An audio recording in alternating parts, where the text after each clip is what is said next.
Assalamualaikum warahmatullahi wabarakatuh. Halo programmer, jumpa lagi dengan saya Teddy Trisaputro.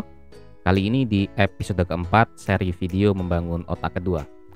Pada episode sebelumnya saya telah memperkenalkan beberapa fitur dasar yang ada pada Obsidian, terutama pada bagian sidebar ini, mulai dari template, kemudian daily note, canvas, graph view, dan quick switcher.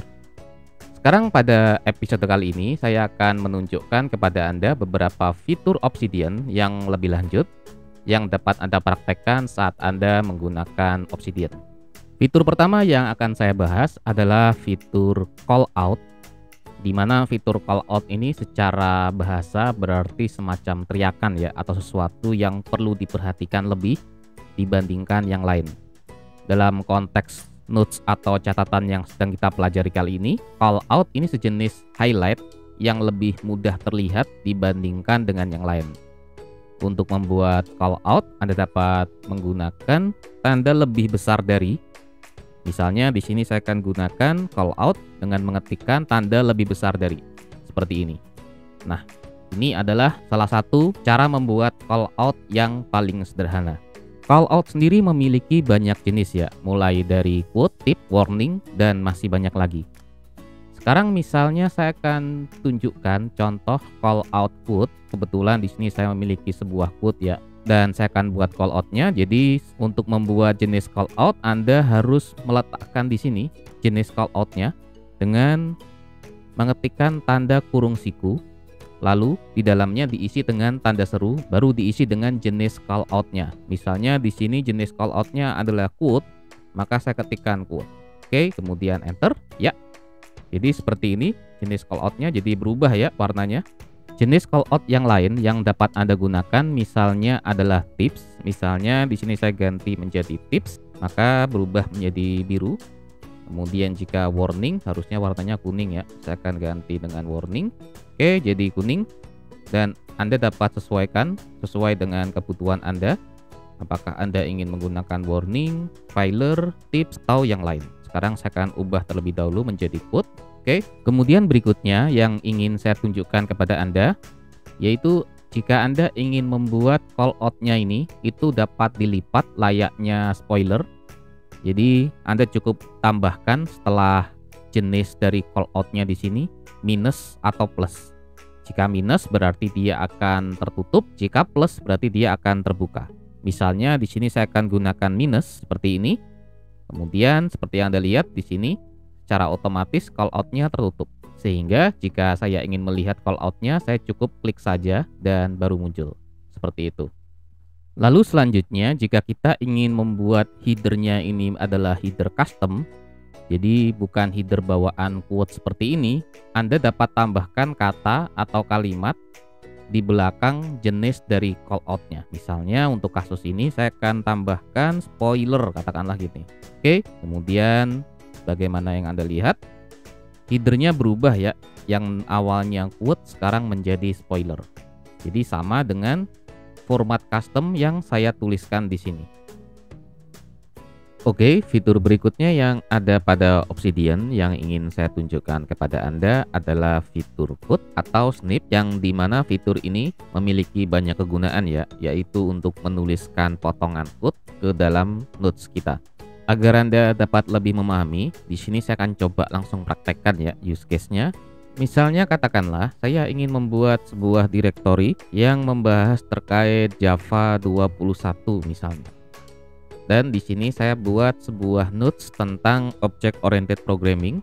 Lalu pada bagian object oriented programming saya membahas terkait kelas. Nah, kemudian misalnya di sini saya akan menuliskan sebuah konsep tentang kelas. Kelas adalah satuan code di dalam Java yang direpresentasikan menggunakan keyword class. Misalnya seperti ini. Nah, kelas yang kedua ini adalah kelas yang dalam artian code yang ada di dalam programming ya. Maka kita harus menformatnya dengan menggunakan snip tadi. Dalam hal ini kita cukup mengetikkan tanda backtick yang ada di keyboard seperti ini. Oke, sekarang formatnya berubah ya. Jadi kita dapat membedakan konsep kelas dan kelas yang merupakan keyword yang ada di dalam Java. Kemudian katakanlah di sini saya ingin membuat sebuah contoh potongan code yang ada di dalam Java. maka saya dapat menggunakan yang disebut sebagai code block. Jadi dengan menggunakan backtick 3 kali seperti ini, lalu tuliskan bahasa pemrograman yang digunakan apa. Misalnya saya menggunakan bahasa pemrograman Java, maka saya ketikkan Java di sini. Katakanlah saya tuliskan sebuah program yaitu public class hello world. Jadi ini adalah salah satu contoh penggunaan snip atau block code untuk menuliskan potongan source code ke dalam nodes di Obsidian. Jadi seperti ini. Oke, berikutnya saya ingin membahas terkait link atau tautan, di mana pada episode sebelumnya saya telah menyinggung sedikit ya tentang penggunaan link. Namun kali ini saya akan lebih lanjut lagi dalam membahas link, yaitu di mana setelah saya sebutkan sebelumnya bahwa ada 2 jenis link di dalam Obsidian. Yang pertama adalah link internal dan yang kedua adalah link eksternal. Katakanlah di sini saya ingin memberikan penjelasan terhadap code yang telah saya buat ini, maka saya bisa tuliskan seperti ini, misalnya public adalah jenis access modifier. Nah, kemudian saya membuat sebuah nodes dengan nama access modifier di sini, dan saya akan coba tuliskan beberapa informasi terkait access modifier. Access modifier menentukan keterlihatan atau tidak sebuah variabel, kelas ataupun metode. Misalnya seperti ini ya, kita buat yang sederhana dulu. Kemudian saya ingin menghubungkan kalimat ini dengan nodes yang ada pada access modifier ini. Maka sebagaimana yang telah saya jelaskan pada episode sebelumnya, Anda dapat menggunakan tanda kurung siku seperti ini 2 kali. Lalu saya akan hapus terlebih dahulu ini ya, dan Anda ketikkan access modifier. Oke. Jadi di sini otomatis akan nanti tertaut dengan node access modifier yang telah saya buat. Lalu kemudian yang menjadi masalah, katakanlah di sini saya ingin membuat tautan namun dengan kata atau kalimat yang berbeda dengan judul dari nodes-nya. Jadi katakanlah di sini access modifier karena emang merujuk kepada nama file access modifier. Lalu bagaimana jika semisal saya membuat A-nya kecil dan M-nya kecil di sini? Maka Anda dapat menggunakan alias, yaitu dengan menggunakan icon pipe di sini, lalu ketikkan access modifier, yaitu kalimat yang ingin Anda ubah atau yang ingin Anda tampilkan di dalam nodes Anda. Jadi berubah seperti ini nanti, jadi tulisannya kita bisa custom sesuai dengan kebutuhan kita. Jadi seperti itu ya. Selanjutnya misalnya, katakanlah saya ingin membuat sebuah nodes baru, yaitu terkait dengan penamaan suatu identifier, yaitu misalnya Java identifier rules. Lalu di sini saya akan langsung pastekan saja beberapa identifier rule yang ada pada Java. Kemudian katakanlah pada nodes sebelumnya saya ingin membuat sebuah penjelasan terkait hello world di sini. Hello world adalah kelas identifier. Misalnya seperti ini. Lebih lengkapnya, aturan penamaan identifier merujuk kepada Java identifier rules misalnya. Nah, Anda dapat memberikan tautan seperti tadi, sama caranya. Seperti ini misalnya, dan kita ketikkan Java identifier rules. Atau cara lain, Anda dapat mengembed atau memasukkan nodes yang telah Anda buat sebelumnya ke dalam nodes ini. Caranya, Anda dapat tambahkan tanda seru pada tautannya seperti ini. Maka kemudian nodes yang Anda masukkan tersebut itu akan di-embed sehingga Anda dapat melihatnya secara langsung tanpa Anda perlu membuka nodes tersebut. Jadi seperti ini hasilnya. Jadi itu tadi adalah cara penggunaan dari internal link. Lalu bagaimana dengan external link? Untuk external link, caranya akan kurang lebih hampir sama. Misalnya di sini saya akan buatkan sebuah kalimat. Untuk lebih lengkapnya dapat merujuk ke situs Oracle misalnya. Lalu Anda dapat blok kalimat atau kata yang ingin Anda buatkan sebuah link atau tautan. Setelah itu Anda dapat ketikkan Ctrl K dan di sini baru mulai muncul. Lalu kemudian di dalam tanda kurung ini Anda dapat masukkan website atau situs yang menjadi tujuan dari tautan Anda.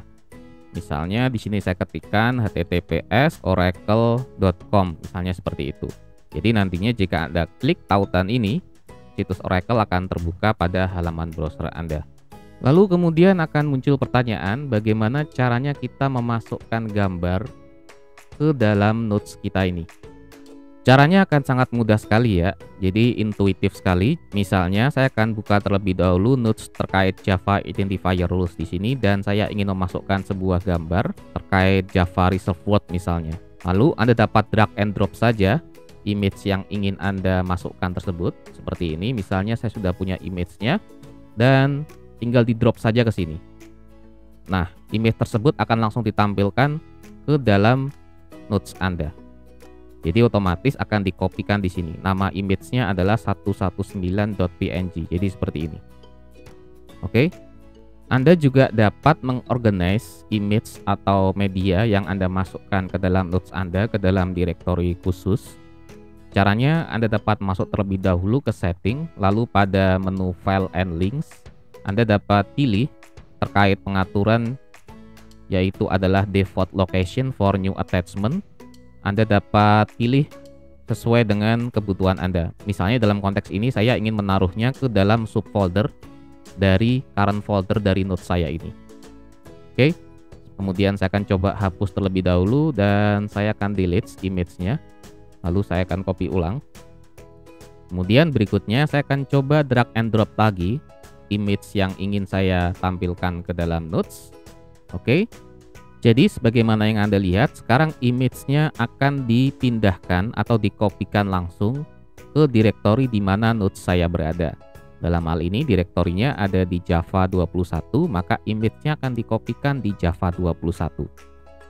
Sekarang saya akan coba ubah lagi pengaturannya, bukan same folder namun in subfolder. Kemudian saya akan beri nama subfolder name yang dimaksud, katakanlah attachments seperti ini. Kemudian saya close lagi dan saya akan ulangi proses copy-nya. Saya hapus terlebih dahulu, saya akan delete dan saya drag and drop ulang. Oke, otomatis di sini akan dibentuk sebuah subdirektori baru yang bernama attachment yang berisi image Java Reserved Word ini. Jadi seperti itu cara penggunaan dasar dari notes yang ada pada Obsidian. Sekarang saya akan menunjukkan kepada Anda salah satu fitur penting yang ada pada Obsidian, yaitu adalah Community Plugin. Untuk mengakses Community Plugin, Anda dapat masuk ke menu setting di sebelah kiri di sini, di pojok kiri bawah. Lalu kemudian Anda dapat klik Community Plugin. Dan untuk menggunakan Community Plugin, Anda terlebih dahulu harus mengaktifkannya dengan klik button Turn on Community Plugin. Seperti ini. Baru kemudian selanjutnya Anda dapat memilih community plugin yang Anda inginkan dengan klik button browse di sini. Dan sebagaimana yang Anda lihat di sini kita memiliki banyak community plugin yang dapat Anda install sesuai dengan kebutuhan Anda. Sebagai tips dalam memilih community plugin, usahakan Anda memilih community plugin yang di-maintain atau yang terbaru. Jadi jangan gunakan community plugin yang sudah lama nggak diupdate lagi oleh developernya. Kemungkinan tidak berjalan. Jadi usahakan untuk memilih community plugin yang sering diupdate atau yang terbaru. Dalam hal ini misalnya Excalidraw di sini. Ini adalah plugin yang sering diupdate karena update-nya di sini 4 hari yang lalu. Sedangkan untuk data view ini diupdate 2 bulan yang lalu. Dan jika Anda menemui plugin yang jarang sekali diupdate atau mungkin sudah lama tidak di-maintain, biasanya plugin tersebut itu tidak berfungsi atau jika pun berfungsi, dia mengalami bug atau error saat Anda gunakan. Jadi direkomendasikan Anda menggunakan plugin-plugin yang dalam hitungan bulan itu masih diupdate oleh developernya. Katakanlah di sini ada plugin yang 1 tahun tidak diupdate lagi. Ini adalah Advanced Light, ini kemungkinan tidak berjalan dengan baik atau mengalami bug ketika Anda gunakan. Tapi ini kemungkinan saja ya, dan berdasarkan pengalaman pribadi saya, jadi Anda dapat mencobanya sendiri untuk memastikannya.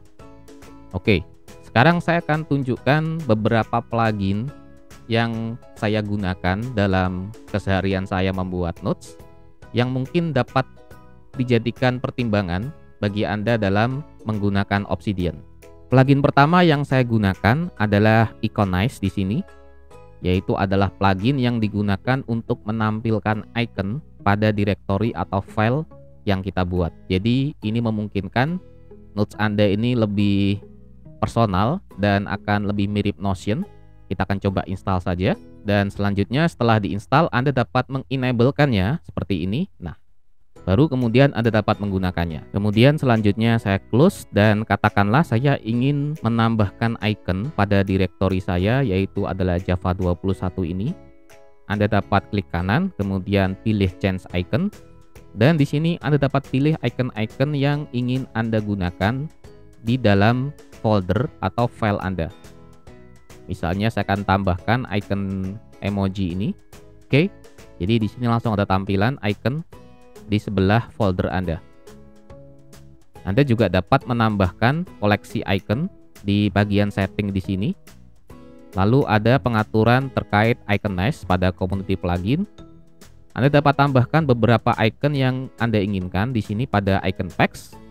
Lalu kemudian pilih browse icon packs, dan Anda dapat install icon mana saja yang ingin Anda tambahkan ke dalam koleksi di Obsidian Anda. Misalnya di sini saya telah menambahkan satu koleksi. Kemudian kita coba klik lagi dan change icon, dan sebagaimana yang Anda lihat, kita telah memiliki tambahan icon yang dapat Anda gunakan. Misalnya saya ganti ikonnya menjadi Java di sini agar lebih cocok dengan folder saya. Oke, jadi seperti itu ya cara penggunaan dari plugin Iconize. Lalu plugin berikutnya yang saya rekomendasikan kepada Anda adalah plugin toolbar. Saya akan tuliskan toolbar di sini. Nah, plugin editing toolbar ini juga saya rekomendasikan untuk digunakan jika Anda ingin lebih advance lagi di dalam memformat notes Anda. Maka saya akan coba install saja dan kemudian enable. Oke, sebagaimana yang Anda lihat, sekarang notes Anda itu harusnya sudah muncul toolbar di bagian atas di sini untuk membantu Anda untuk lebih advance lagi dalam melakukan formatting. Katakanlah saya ingin memberikan warna terhadap suatu teks yang ada di dalam notes saya ini. Anda dapat blok, kemudian Anda dapat pilih text color. Katakanlah saya ingin memberinya warna merah atau warna hijau seperti ini, maka dia berubah warnanya menjadi hijau seperti ini ya. Jadi jika Anda lihat di sini code-nya, dia menggunakan sintaks HTML font color seperti itu. Oke, itu untuk plugin editing toolbar. Selanjutnya pada episode kelima, kita akan lanjutkan pembahasan terkait plugin-plugin yang saya gunakan di Obsidian yang dapat Anda jadikan pertimbangan di dalam menggunakan Obsidian sebagai note taking system Anda. Namun untuk kali ini pada episode keempat kita cukupkan saja pembahasan kita. Saya undur diri dulu. Assalamualaikum warahmatullahi wabarakatuh.